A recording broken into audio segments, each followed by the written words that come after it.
చంద్రబాబు అధ్యక్షతన కేబినెట్ భేటీ, పలు కీలక విషయాలపై చర్చ, రాష్ట్ర అభివృద్ధికి కీలక నిర్ణయాలపై కేబినెట్లో ఆమోదం.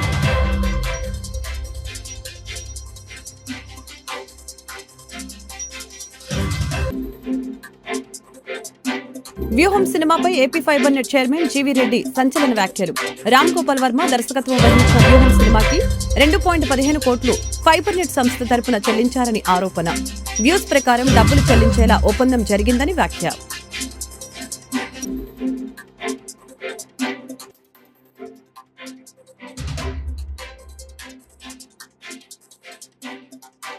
గన్నవరం మెట్టపల్లిలో చిరుత కలకలం.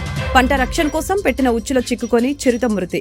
అటవీ పోలీస్ శాఖల అధికారులు ఘటనా స్థలానికి చేరుకొని వివరాలు సేకరిస్తున్న వైనం. ముఖ్యమంత్రి చంద్రబాబు నాయుడు నేతృత్వంలో కేబినెట్ సమావేశం ప్రారంభమైంది. ఈ భేటీలో పలు కీలక నిర్ణయాలు తీసుకునే అవకాశం ఉంది. రాజధాని నిర్మాణాలకి సంబంధించి అనుమతులిచ్చే అవకాశం ఉంది. ఇటీవల 42వ 43వ సిఆర్డీఏ అథారిటీ మీటింగ్లో తీసుకున్న నిర్ణయాలపై కేబినెట్లో చర్చించే అవకాశం ఉంది. అలాగని 8,821.44 కోట్లకు ట్రంక్ రోడ్లు, లేఅవుట్లలో వేసే రోడ్లపై కేబినెట్లో చర్చించినట్లు తెలుస్తోంది. వెలగపూడి సచివాలయంలో రాష్ట్ర ముఖ్యమంత్రి చంద్రబాబు నాయుడు అధ్యక్షతన కేబినెట్ సమావేశం ప్రారంభమైంది. సమావేశంలో రాష్ట్ర అభివృద్ధికి పలు నిర్ణయాలు తీసుకున్నారు. ఎల్పీఎస్ రోడ్లకి 3,807 కోట్లు, ట్రంక్ రోడ్లకి 4,521 కోట్లు, బంగ్లాలకి 492 కోట్లు, నేలపాడు, రాయపూడి, అనంతవరం, దొండపాడు వంటి గ్రామాలలో 236 కిలోమీటర్లు రోడ్లు, లేఅవుట్లకి అనుమతినిస్తూ అథారిటీ నిర్ణయంపై కేబినెట్లో చర్చ జరగనుంది. ట్రంక్ రోడ్లు 360 కిలోమీటర్లు ఉండగా అందులో 97.5 కిలోమీటర్లకి ఈరోజు గ్రీన్ సిగ్నల్స్ ఇచ్చే అవకాశం ఉంది. అమరావతిలో ఐకానిక్ భవనాల నిర్మాణం కొనసాగింపునకి మంత్రి మండలిలో చర్చ జరుగుతున్నట్లు సమాచారం. GAD tower basement plus 39 office ఫ్లోర్లు ప్లస్ టెర్రస్ ఫ్లోర్లు 17,03,433 చదరపు అడుగుల నిర్మాణానికి కేబినెట్లో చర్చ జరగనుంది. హెడ్ ఓడి టవర్స్ 1, 2కి బేస్మెంట్ ప్లస్ 32 ఫ్లోర్లు ప్లస్ టెర్రస్ నిర్మాణం ద్వారా 28,41,675 చదరపు అడుగుల నిర్మాణానికి మంత్రి మండలిలో చర్చ జరుగుతుంది. ఇంటర్నెట్ కేబుల్ సర్వీసులని ప్రజలకి తక్కువకివ్వాలని గతంలో చంద్రబాబు ఏపీ ఫైబర్ నెట్ ప్రారంభించారని AP fibre net chairman GV Reddy తెలిపారు. 2019 నాటికి 10 లక్షల కనెక్షన్లు ఉన్నాయని, 2024 నాటికి కేవలం 5 లక్షల కనెక్షన్లకి పడిపోయాయని చెప్పారు. వైసీపీ ప్రభుత్వ హయాంలో రామ్ గోపాల్ వర్మ దర్శకత్వం వహించిన వ్యూహం సినిమాకి 2.15 కోట్లు ఫైబర్ నెట్ సంస్థ తరపున చెల్లించారని, వ్యూస్ ప్రకారం డబ్బులు చెల్లించేలా ఒప్పందం జరిగిందని చెప్పారు. అయితే ఆ సినిమాకి 1,863 వ్యూస్ మాత్రమే వచ్చాయని, అంటే ఒక్క వ్యూస్ కి 11,000 చెల్లించినట్లు అయిందని చెప్పారు. ఇలా అనేక అవకతవకలు జరిగాయని నిర్ధారణ అయిందని చెప్పారు. గత వైసీపీ ప్రభుత్వ హయాంలో ఏపీ ఫైబర్ ఎన్నో అవకతవకలు జరిగాయని, కనెక్షన్లు కూడా సగానికి పైగా పడిపోయాయని తెలిపారు. టీడీపీ హయాంలో అన్ని విధాలుగా తయారు చేసిన సంస్థకి మెయింటెనెన్స్ పేరుతో వేల కోట్లు ఖర్చు పెట్టారని ఆరోపించారు. గతంలో అక్రమంగా ఎంపిక చేసిన వారిని పూర్తిగా తొలగిస్తామని, పూర్తి పారదర్శకంగా ఉండేలా తాము ఖాళీలు భర్తీ చేస్తామని చెప్పారు. కేబుల్ ఆపరేటర్లతో సమావేశాలు పెట్టి ఫైబర్ నెట్ ని మరింత అభివృద్ధి చేస్తామని స్పష్టం చేశారు. కనెక్షన్స్ తోటి సబ్స్క్రైబర్స్ ఉండటం జరిగింది ఏది ఏపీ ఫైబర్ నెట్కి. ఆ తర్వాత 2019 నుంచి 24 మొన్నటి చూసేట్లకి ఈ రోజున్న కనెక్షన్స్ ఎన్నాయంటే 5 లక్షల కనెక్షన్స్. అంటే ఒక 3 సంవత్సరాల్లో, అంటే 2016 కూడాలో వర్క్ స్టార్ట్ అయింది. చెప్పాలంటే 2 సంవత్సరాలు, గట్టిగా చెప్పాలంటే 2 సంవత్సరాలు కూడా లేదు. 2 సంవత్సరాల్లో మాకు 10 లక్షల కనెక్షన్స్ వస్తే వీళ్ళు 5 సంవత్సరాల్లో ఆల్రెడీ ఎగ్జిస్టింగ్ ఇన్ఫ్రాస్ట్రక్చర్ ఉంది, ఎవ్రీథింగ్ ఈజ్ రెడీ, మొత్తం రెడీ చేసి పెడితే 5 సంవత్సరాల కనెక్షన్స్ ఎన్ని పెరగాలి? 30-40 లక్షలుగా పెరగాల్సింది పోయి 10 లక్షల కనెక్షన్స్ కాస్త కూడా 5 లక్షలు పడిపోయింది. ఇదొకటి. రెండోది ముఖ్యమైన విషయం ఏంటంటే, ఒక రకంగా చెప్పాలంటే ఈరోజు ఈ సంస్థ in the verge of insolvency, అంటే దివాలా అంచులో ఉంది ఈరోజు ఈ సంస్థ పరిస్థితి. అంటే ఇది వెరీ అన్ఫార్చునేట్. ఈ సంస్థ చైర్మన్గా నేను ఆ మాట చెప్పడానికి కూడా బాధ ఉంది, కానీ తప్పదు. ఎందుకంటే ఈరోజు ఉన్న పరిస్థితి తెలియాలి కాబట్టి చెప్పాల్సి వస్తుంది. వాస్తవంగా చెప్పాలంటే ఈరోజు ఈ సంస్థ ఏంటంటే దివాలా అంచులో ఉంది. 2019కి బ్రహ్మాండంగా ప్రోగ్రెసివ్లోకి రావాల్సినటువంటి సంస్థ, ఆ రోజున్న ఇన్ఫ్రాస్ట్రక్చర్కి ఎస్టాబ్లిష్ చేసిన సిస్టమ్స్ కావచ్చు, మిగతా అన్నీ చూస్తే పెరగాల్సిన సంస్థ ఈరోజు దివాలా అంచులోకి వచ్చింది. ఇది ఒక అంశం. రెండోది వచ్చేసేట్లకి అత్యంత బాధాకరమైంది ఏంటంటే, ఒక గవర్నమెంట్ కార్పొరేషన్ ఎంతో చక్కగా నడవాల్సింది, స్టాండర్డ్ ఆపరేటింగ్ ప్రొసీజర్స్ కానీ ప్రాపర్ సిస్టమ్స్ కానీ ఆ రోజు ఎస్టాబ్లిష్ చేసి పెడితే, ఈరోజు చూసినట్లయితే ఈ రోజుకి చెప్తున్నాను నేను, ఈరోజు చూస్తే ఒక్క proper SOP standard operating procedures లేదు, ఒక్క సిస్టమ్ సరిగా లేదు. కిరాణా కొట్టు వాళ్ళన్న కూడా బ్రహ్మాండంగా నడుపుతారు. కనీసం ఒక సాయంత్రానికి ఒక లెక్క ఉంటుంది. ఇదిగో ఇంత వచ్చింది, ఇంత పోయింది, ఇంత బ్యాంకులో డిపాజిట్ చేసామని ఒక లెక్క ఉంటుంది. కిరాణా కొట్టు కంటే కూడా దారుణంగా నడిపారు ఈ సంవత్సరం, లాస్ట్ 5 సంవత్సరాలు అత్యంత దారుణంగా నడిపారు. నాకు తెలిసినందుకు భారతదేశంలో ఏ ప్రభుత్వ రంగ సంస్థని ఇంత దారుణంగా నడిపినట్టు మనకు లేదు. అత్యంత దారుణంగా మరి ఆనాడున్న ఎండి గారు, ఆ చైర్మన్ గారు మరి ఏం చేశారో నాకు అర్థం కాదు. విచ్చలవిడిగా అవినీతి అయితే జరిగింది. అది దాని గురించి టూ అవర్లు ఇప్పుడే నేను మాట్లాడలేను, ఎందుకంటే విజిలెన్స్ ఎంక్వైరీ జరుగుతుంది. సో వాళ్ళు విజిలెన్స్ రిపోర్ట్ ఇచ్చిన తర్వాత కంప్లీట్గా మళ్ళీ ఒక ప్రెస్ మీట్ పెడతాను, మొత్తం డీటెయిల్గా ఎక్స్ప్లెయిన్ చేస్తాను. బట్ ఈరోజున్న పరిస్థితి చూస్తే మాత్రం అది విచ్చలవిడిగా వాళ్ళు ఇష్టం వచ్చినట్లు పనిచేయడం జరిగింది. మీకు కృష్ణా జిల్లా గన్నవరం మండలం మెట్లపల్లిలో చిరుతపులి మృతి చెందింది. నెల రోజుల క్రితం దీని కదలికల్ని స్థానిక రైతు గమనించాడు. తోటి రైతులకి సమాచారం ఇచ్చినా వారు అపోహాని పట్టించుకోలేదు. ఎట్టకేలకు పంట రక్షణ కోసం పందులకి పెట్టిన ఉచ్చులో చిక్కుకొని చిరుత మృతి చెందింది. సమాచారం అందుకున్న అటవీ పోలీస్ శాఖల అధికారులు ఘటనా స్థలానికి చేరుకొని వివరాలు సేకరిస్తున్నారు. చిరుత చిక్కటంతో చుట్టుప్రక్కల గ్రామస్తులు ఊపిరి పీల్చుకుంటున్నారు. రెవెన్యూ పోలీసు అధికారుల సమక్షంలో పోస్టుమార్టం నిర్వహిస్తున్నామని జిల్లా అటవీ శాఖ అధికారులు సునీత తెలిపారు.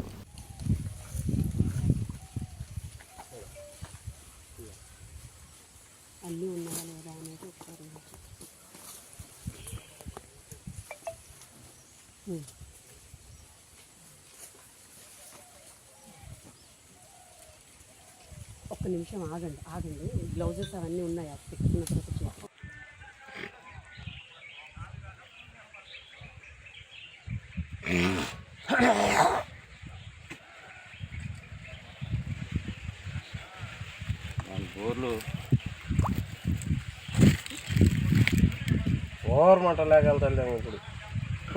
పార్లమెంట్లో గందరగోళం నెలకొంది. అంబేద్కర్ పై కేంద్ర మంత్రి అమిత్ షా చేసిన వ్యాఖ్యలను ఖండిస్తూ ఇవాళ పార్లమెంట్ ఆవరణలో కాంగ్రెస్ ఎంపీలు నిరసన చేపట్టారు. అయితే కాంగ్రెస్ పార్టీని వ్యతిరేకిస్తూ బీజేపీ ఎంపీలు ఆందోళన చేపట్టారు. పార్లమెంట్లోని మకర ద్వారం వద్ద ఇండియా కూటమి బీజేపీ ఎంపీలు ఎదురుపడ్డారు. దీంతో అక్కడ తోపులాట జరిగింది. ఈ ఘర్షణలో బీజేపీ ఎంపీలు ప్రతాప్ సారంగి, ముఖేష్ రాజ్పుత్ గాయపడ్డారు. బీజేపీ ఎంపీలు తనను నెట్టివేశారని, పార్లమెంట్ లోపలికి వెళ్లకుండా అడ్డుకున్నారని రాహుల్ గాంధీ ఆరోపించారు. కానీ రాహుల్ గాంధీ తోసేయడం వల్లనే ఎంపీలకు గాయాలైనట్లు పార్లమెంటరీ వ్యవహారాల శాఖ మంత్రి కిరణ్ రిజిజు తెలిపారు. తీవ్రంగా గాయపడ్డ ఎంపీ ముఖేష్ రాజ్పుత్ ను ఆసుపత్రికి చేర్పించారు. ఆయన కండిషన్ సీరియస్ గా ఉన్నట్లు తెలుస్తోంది. రాహుల్ గాంధీ ఓ ఎంపీని నెట్టివేశారని, ఆ ఎంపీ తనపై పడిపోయారని, దాంతో తాను కింద పడిపోయినట్లు బీజేపీ ఎంపీ ప్రతాప్ చంద్ర సారంగి తెలియజేశారు.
राहुल गांधी एक एमपी को धक्का लगा, मेरे ऊपर गिर पड़ा और मैं नीचे गिर गया। किसने धक्का मारा? राहुल गांधी ने?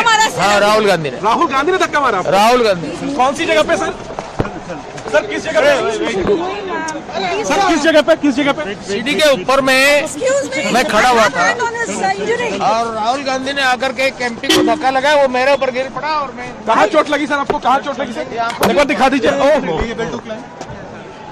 ये तो बहुत खून में। No, you want to see blood, no? See, they want to see. Sir, उनको जाने दो यार, जाने दो उनको। नहीं देखिए, मैं पता नहीं आपके, शांत हो जाए, आपके कैमरा में होगा। ये पार्लियामेंट की एंट्रेंस है, इसमें मैं अंदर जाने की कोशिश कर रहा था तो बीजेपी के एमपी जो थे वो मुझे ऐसे रोकने की कोशिश कर रहे थे, धकेल रहे थे और मुझे धमका रहे थे, तो वो हुआ है।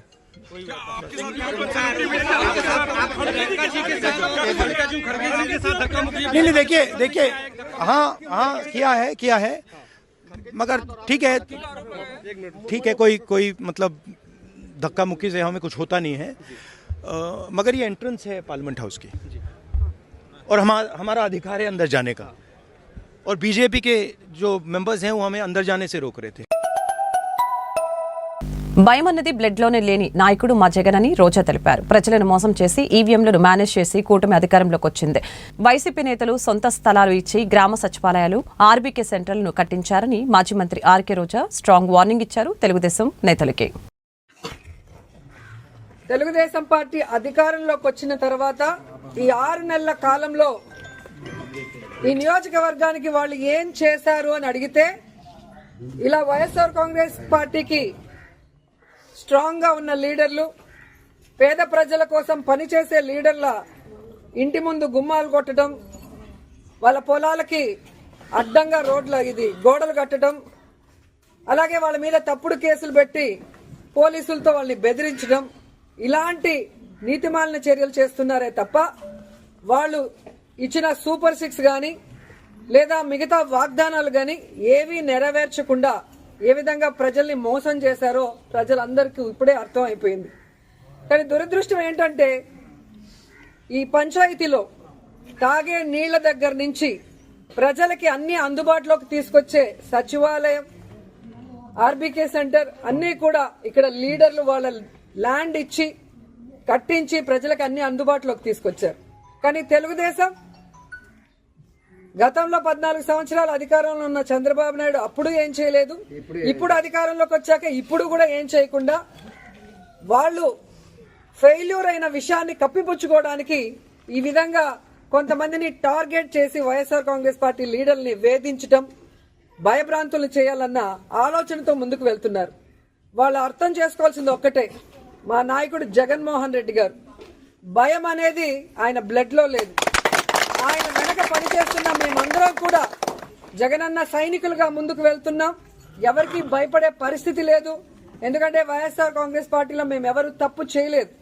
5 ఏళ్లు కూడా ప్రజలకి మంచే చేశాం, నియోజకవర్గాలన్నీ అభివృద్ధి చేశాం.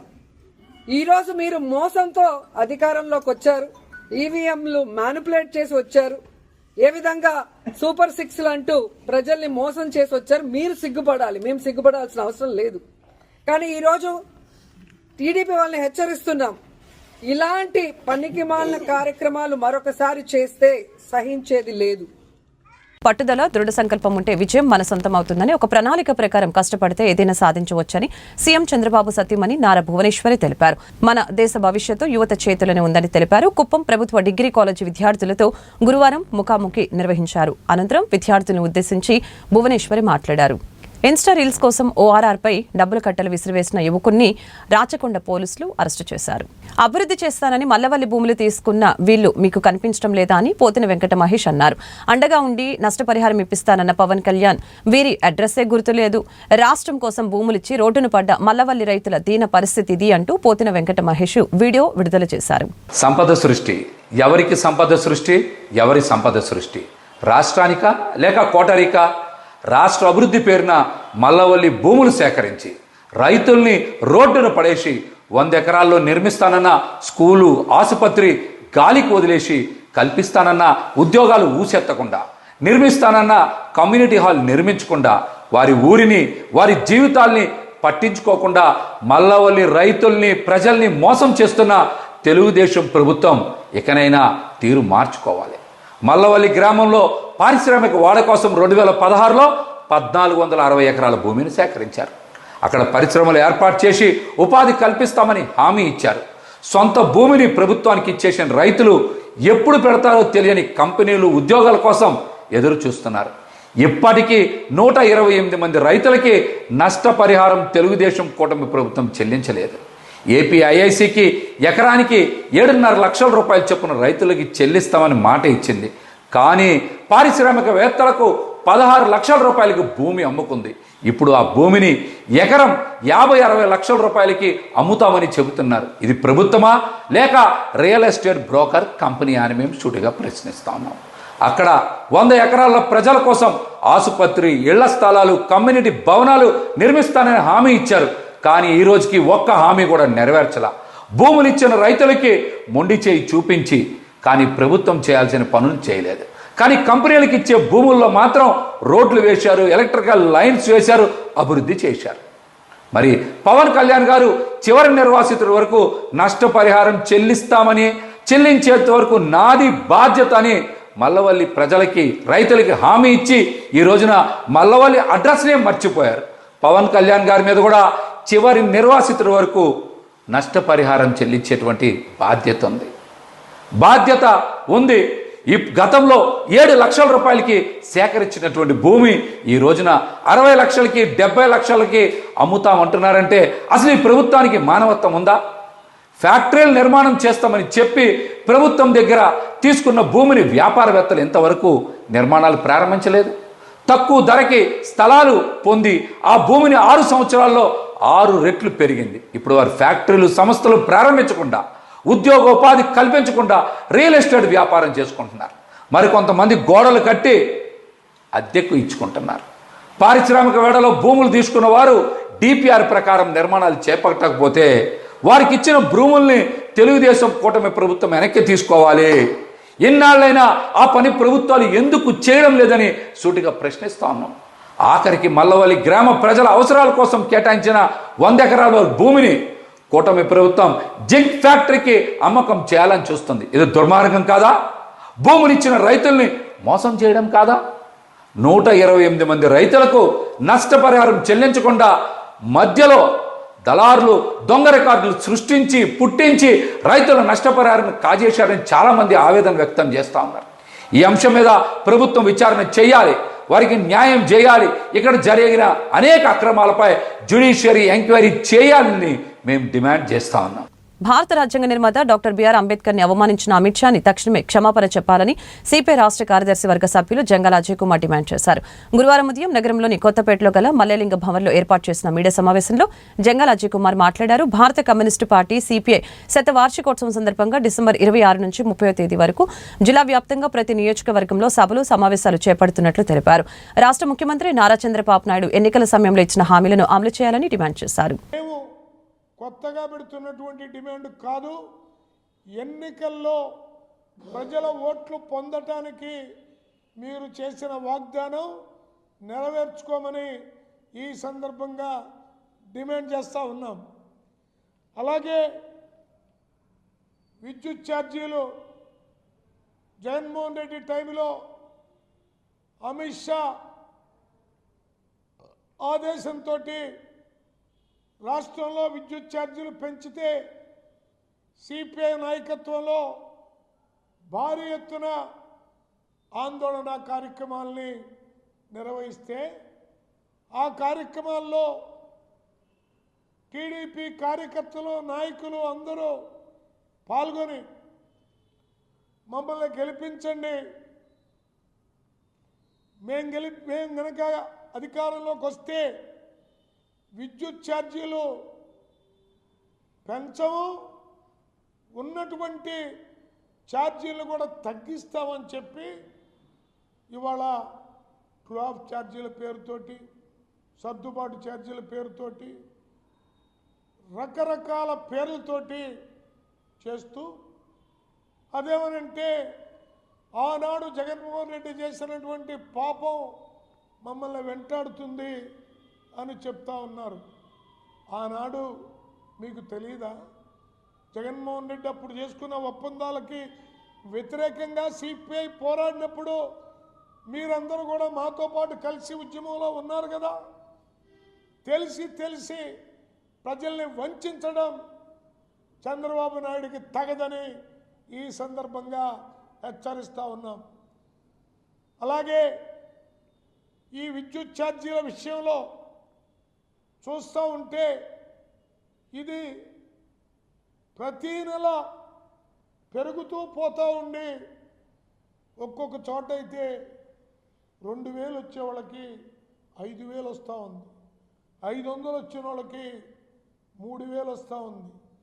ఇది ఇంటి అద్దె కంటే కరెంటు ఛార్జీలు ఎక్కువ వస్తూ ఉన్నాయి మరొక ప్రధానమైనటువంటి చంద్రబాబు నాయుడు భావితరాల భవిష్యత్తుని దృష్టిలో పెట్టుకుని విద్యుత్ని పొదుపుగా వినియోగించాలని జిల్లా కలెక్టర్ ఎస్ నాగలక్ష్మి విజ్ఞప్తి చేశారు. ఇంధన పొదుపు వారోత్సవాలలో భాగంగా గురువారం ఉదయం నగరంలోని జిల్లా కలెక్టర్ కార్యాలయం నుంచి అవగాహన ర్యాలీని పచ్చజెండా ఊపి ప్రారంభించారు. ఈ కార్యక్రమంలో విద్యుత్ ఉద్యోగులు, సిబ్బంది పెద్ద సంఖ్యలో పాల్గొన్నారు. ఇవాళ ఎనర్జీ కన్జర్వేషన్ వీక్లో భాగంగా ఇక్కడ కలెక్టరేట్ నుంచి ర్యాలీ అనేది ప్రారంభించడం జరిగింది. మనకి ప్రతి సంవత్సరం కూడా డిసెంబర్ 14 నుంచి 20 వరకు కూడా ఎనర్జీ కన్జర్వేషన్ వీక్లో భాగంగా వేరియస్ సెలబ్రేషన్స్ అనేది చేయడం జరుగుతుంది. ఈ ప్రతి సంవత్సరం కూడా ఈ ఒక వారం అంతా కూడా ప్రజలకి, అందరూ విద్యుత్ వినియోగదారులందరికీ కూడా మనకి ఏదైతే డిస్కామ్ కానీ ఎనర్జీ రంగంలో ఉన్న అన్ని డిపార్ట్మెంట్స్ కూడా ముఖ్యంగా, ఎందుకంటే ఎనర్జీ అనేది మనకి ఇప్పుడు తర్వాత ఫ్యూచర్లో ప్రతిరోజు కూడా నిరంతరం కావాల్సిన ఒక రిసోర్స్. సో ఆ రిసోర్స్ని బాగా అంటే ఎక్కడ వేస్టేజ్ లేకుండా చాలా కాన్షియస్గా కన్సర్వ్ చేస్తూ వాడాలనే ఉద్దేశంతో ప్రతి సంవత్సరం కూడా ఈ కార్యక్రమాలు చేపట్టడం జరుగుతుంది. దీంట్లో అందరినీ కూడా భాగస్వామ్యం చేసుకొని మనకి స్కూల్ పిల్లలు కానీ, మహిళలు కానీ, మిగతా విద్యుత్ వినియోగదారులు కానీ, జనరల్ పబ్లిక్ కానీ అందరినీ కూడా ఇన్వాల్వ్ చేసేలాగా ఇట్లాంటి ర్యాలీ కాంపిటీషన్స్, ప్లెడ్జ్ కాంపిటీషన్స్, తర్వాత మనకి పిల్లలకి ఎస్సే రైటింగ్, పెయింటింగ్ కాంపిటీషన్స్ ఇవన్నీ కూడా చేసి ప్రతిసారి మనం ఈ ఎనర్జీ కన్జర్వేషన్ మెసేజ్ అనేది అందరికీ కూడా ముందు ఉంచుతున్నాము. అందరూ కూడా మనం ప్రతి ఒక్కరు కూడా ఇవాళ విద్యుత్ వినియోగదారులు అనేది ఆల్మోస్ట్ ప్రతి ఒక్కరు కూడా విద్యుత్ వినియోగదారులే. సో మనకి విద్యుత్ ఉత్పత్తి చేసే రంగంలో మనకి నాన్ రెన్యూవబుల్ ఎనర్జీ, కోల్ ఇట్లాంటి దాని నుంచి కూడా ఎనర్జీ వస్తుంది. తర్వాత సోలార్, విండ్, హైడల్ నుంచి కూడా ఎనర్జీ వస్తుంది. ఇట్లా వేరియస్ సోర్సెస్ నుంచి ఎనర్జీ వచ్చినప్పటికీ దాన్ని ఉత్పత్తి చేయడము, దాన్ని ట్రాన్స్మిషన్ చేసి మనకు ఫైనల్ కన్జ్యూమర్స్కి అందించడము అనేది చాలా పెద్ద ఎత్తున ప్రతిసారి జరుగుతుంది.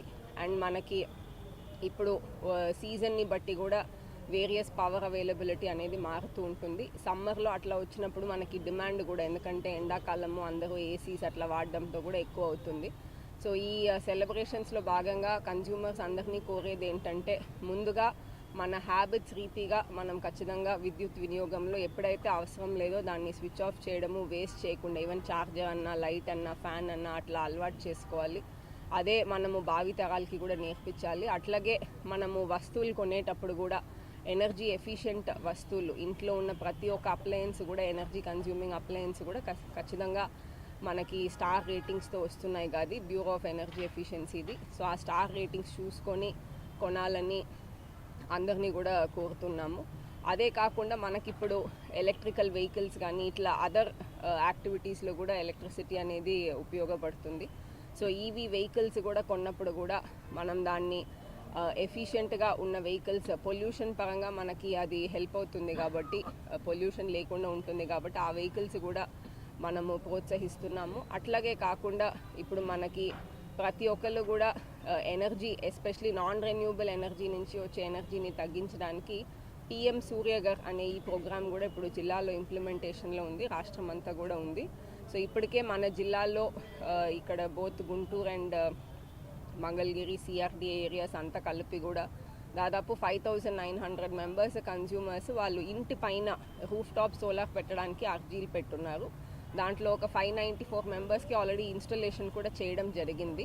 సో దీనికి మనము కేంద్ర ప్రభుత్వము ఈ PM సూర్యఘర్ అనే కార్యక్రమం కింద మనకి సబ్సిడీ కూడా ఇవ్వడం జరుగుతుంది. సో అందరూ కూడా పెద్ద ఎత్తున ముందుకొచ్చి విద్యుత్ ఉత్పత్తిలో కానీ, నాన్ రెన్యూవబుల్ ఎనర్జీని తగ్గించడానికి, తర్వాత విద్యుత్ వినియోగంలో కానీ అందరూ కూడా రెస్పాన్సిబుల్ సిటిజన్స్గా ఉండి కన్సంప్షన్ తగ్గేలాగా చూడాలని అందరినీ కూడా కోరుకుంటున్నాం.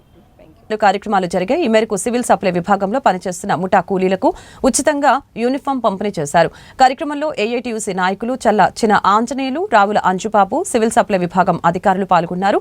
సివిల్ సప్లై విభాగంలో పనిచేస్తున్న కార్మికుల సంక్షేమం కోసం నిరంతరం సేవా కార్యక్రమాలు కొనసాగిస్తామని వారు వెల్లడించారు. అదేవిధంగా కార్మికులకు పెండింగ్లో ఉన్న డిమాండ్లను నెరవేర్చేందుకు ప్రభుత్వం చర్యలు తీసుకోవాలని సూచించారు. సివిల్ సప్లైలో పనిచేసే ముఠా కార్మికులు 210 మందికి ఈ రోజున యూనిఫామ్, కాకి యూనిఫామ్ని ఒక్కొక్క వర్కర్కి 3 జతలు ఉండేటువంటి కాకి యూనిఫాము ఈ రోజున మేనేజర్ గారి సమక్షంలో వర్కర్లకి పంపిణీ చేయడం జరుగుతూ ఉంది.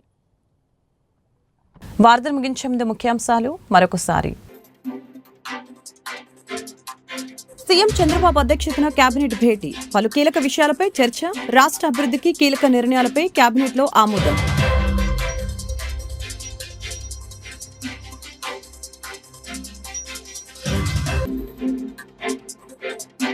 వ్యూహం సినిమాపై AP fibre net chairman GV Reddy సంచలన వ్యాఖ్యలు. రామ్ గోపాల్ వర్మ దర్శకత్వం వహించిన వ్యూహం సినిమాకి 2.15 కోట్లు ఫైబర్ నెట్ సంస్థ తరపున చెల్లించారని ఆరోపణ. వ్యూస్ ప్రకారం డబ్బులు చెల్లించేలా ఒప్పందం జరిగిందని వ్యాఖ్య.